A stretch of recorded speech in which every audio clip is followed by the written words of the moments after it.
everyone, welcome back to the Navigate Credit Union Broadcast Center. I'm Molly O'Brien. This is Aline Binyungu, and she's from the Women's Refugee Care. She's the founder and director. So thank you so much for joining us. Thank you. All right, so you have a fascinating backstory, and you are the founder and director of Women's Refugee Care. Can you tell me a little bit about how you started Women's Refugee Care? Yeah, so I would say we, because I started with my husband, Women's Refugee Care, because when we came in this country, we felt a strong need of the refugee community here, especially the women and the children, because being adjusted in a new country, in a big country like America, is very, very hard. Myself, I still struggling. I still have so many challenges to get adjusted.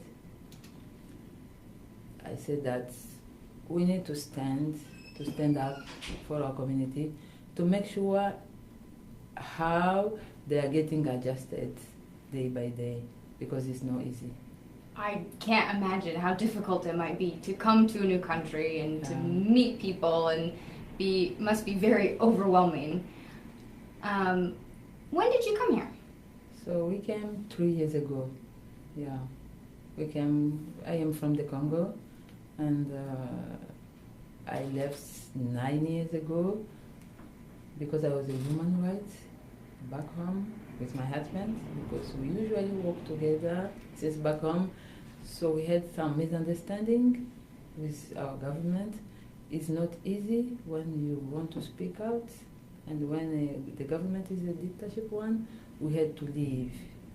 We were helping the women and the children back home to help them to get, to educate them about their rights and to know how they can defend themselves. Because back home, the women are voiceless. They don't have rights to the education. They are struggling. They are raped every day, anytime. They are really under. They walk in the dark. So, as a woman myself, because I get chance to get educated, I said once I get educated, I will take care. I will try to help. So we help the girls, putting them back in schools. We help them to provide them some microfinances so they can be self-sufficiency. Yeah, we had to leave because it was hard. And we went to Rwanda, to Uganda, to Kenya, and we were not safe. We went in Thailand, in Asia, where we spent 6 years before coming here. And the process was very hard with the UN us here. It took us a long time, making some proof, doing some interviews, many interviews, and after that we landed here. And in Thailand, life was hard because as refugees, it was hard. We couldn't walk because we were like illegal, and many refugees are put in the jail because they are illegal, and it's very hard life there. And as we are black, we were police targets, so it's really hard even there. Yeah, the refugee life is very hard anywhere. And I know most of our former refugees, they usually go, when they run, they usually go to the neighbors countries, in the refugee camp, because most of them, they can't stay in the city because it's hard, and the government doesn't allow them to live in the city. They usually go in the refugee camp where life is very, very hard. They are dying there because of the life condition there. It's very hard. And when we are welcoming them here, we used to cry because it's hard. It's very hard. And when you were able to get here, did life get any easier, or was it difficult for other reasons? So life get easier because we knew that we are legal. We can breathe. We had our house because the government invited us here. Yeah, it was easier at the first time because we breathe, we could eat, we had our EBT card, we had the rent from the DHS through the resettlement agency. It was okay. But after that, because we had to leave, we had to stand. Yeah, we saw now that it will be very hard. Yeah, but we are thankful because we can survive. We are okay. And you were able to learn the language, put yourself through school. You went to Rhode Island College, right? Yeah.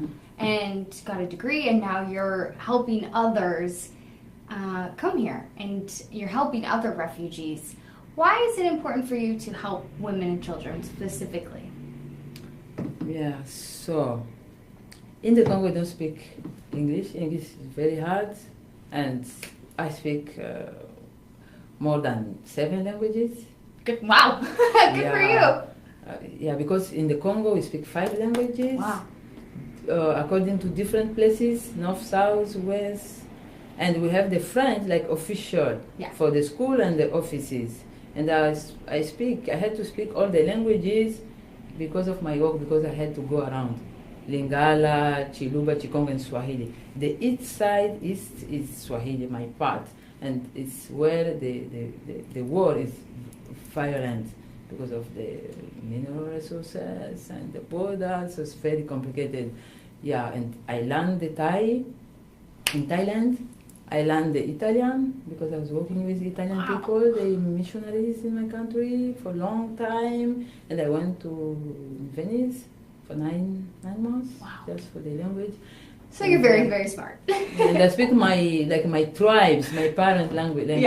Yeah, Mashi. Yeah, because I'm Mushi. Wow, that's neat. Yeah. That's really neat. Yeah, so the question was... why do you focus specifically, and you kind of touched on this, you focus specifically for women and children coming here? Yeah, because the women and the children are the most vulnerable, in my opinion. Back home and even here. Because once here, our culture is following us here. The way we grown up, the way we used to live is coming with us, with our children, with our husbands, with ourselves. Yeah, we are totally dependent. And the culture back home is like to preserve the marriage. And the husband is like a chief in the family. When the husband is talking, you have to keep quiet. You can't say for respect, to avoid the fight. Yeah, the girls. So we are marginalized. And once here, this is coming. We used to depend 100% to the husband. Having $1, you must have it from your husband. Everything, underwear, anything. And here, I'm surprised because even the resettlement agencies here, when a family come, they provide the job for the man first. That's interesting. They are copying our culture. I'm wondering why. They provide the job for the husband. They give the phone, the only telephone they used to give to a new family, they give it to the man. And we always, the African families, have a lot of children. And the women stuck in the house. They can't go out. There is no daycare here. With 4 children, under 5, you stay home. You are back in your trauma, remembering your heavy story from the refugee camp, how you miss your home, how you ran out of your country. Yeah, so they're still vulnerable here. We are thankful because we can eat, we have food. In the refugee camp, there is no food. The people are starving.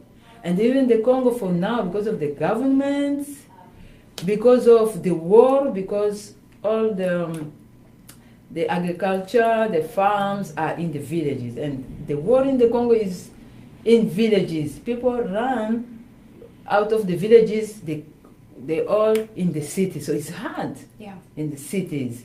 So here we can eat, we are thankful, but we still marginalized. We are not empowered. I focus on women and children because the children also are vulnerable, because the children are most close to the moms in our culture. So the women are not empowered. The women that don't have anything. Even the EBT card, I need to mention about that, the food stamp. When a family comes, they give the family the food stamp through the settlement agency at the DHS, Department of Human Services. They give the food stamp. Most of the families, the food stamp are kept by the men. If the man is out, you can't go shopping the food. And in my opinion, the food, the kitchen, is for the women. I used to go families to families to drive them. They need ride for the shopping. We have the African shop. When I want to drive them, we make appointment. Hey, I'm here. Can you go? Oh, I'm sorry. The husband is not here. I don't know where my husband put the food stamp. So do you feel like that needs to change then? The women need to become more empowered? Yes. And I feel sad because my time, they stay hungry, the women can't get what they need. I can't fight the husband. Yeah, so, yeah, there is a lot of issues. Also in schools, our kids, because of the language, they are getting bullied seriously because of the language. So they are vulnerable in schools. We are trying to advocate in schools to be like a school liaison between parents and school. Sometimes there is the note from schools, the parent can't read, the kids can't read. It's hard. Yeah. They are missing a lot of stuff. So we are trying to help them to be in touch with schools to see how they can put some notes in our languages like Swahili or French. Yeah, so they are the most vulnerable, even in the resettlement.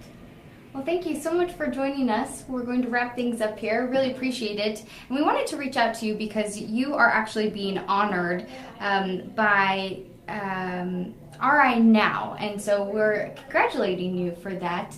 There's going to be a celebration on Thursday at Bravo. It's from 6 to 8 p.m. I'm trying to find my notes so I can give all the exact information.